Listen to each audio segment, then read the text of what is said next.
The year is 1936.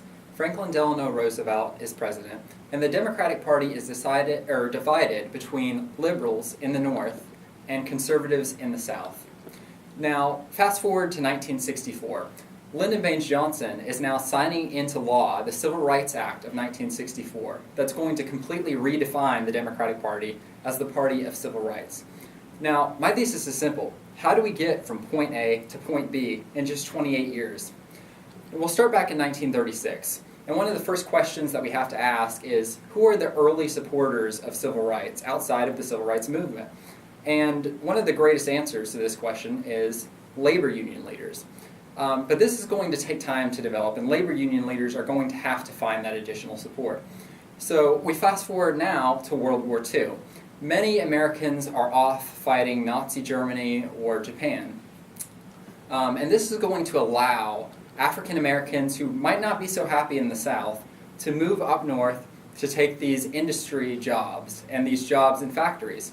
And that's where they're going to meet a lot of these labor union leaders. And really, the alliance between African Americans and labor unions is really going to start. That's going to be really the seeds of what changes the Democratic Party.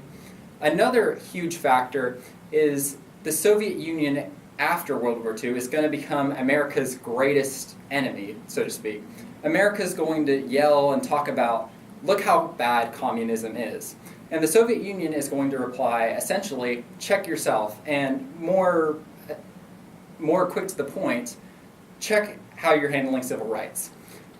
This is going to be well received by many liberals who are going to essentially say, we do need a change on civil rights.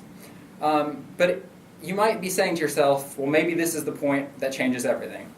But it's going to take a lot more. It's going to take John F. Kennedy's death, it's going to take a landslide election in 1964, and it's going to take rule changes across the board to finally change the Democratic Party. And of course, all of this is central, and all of this starts with that alliance between African Americans and labor leaders. Now, you might be asking yourself right now, why is this important?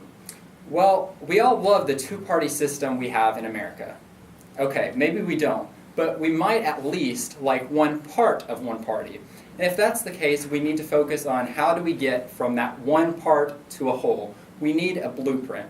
And I'm happy to say that my thesis is exactly that blueprint. Thank you.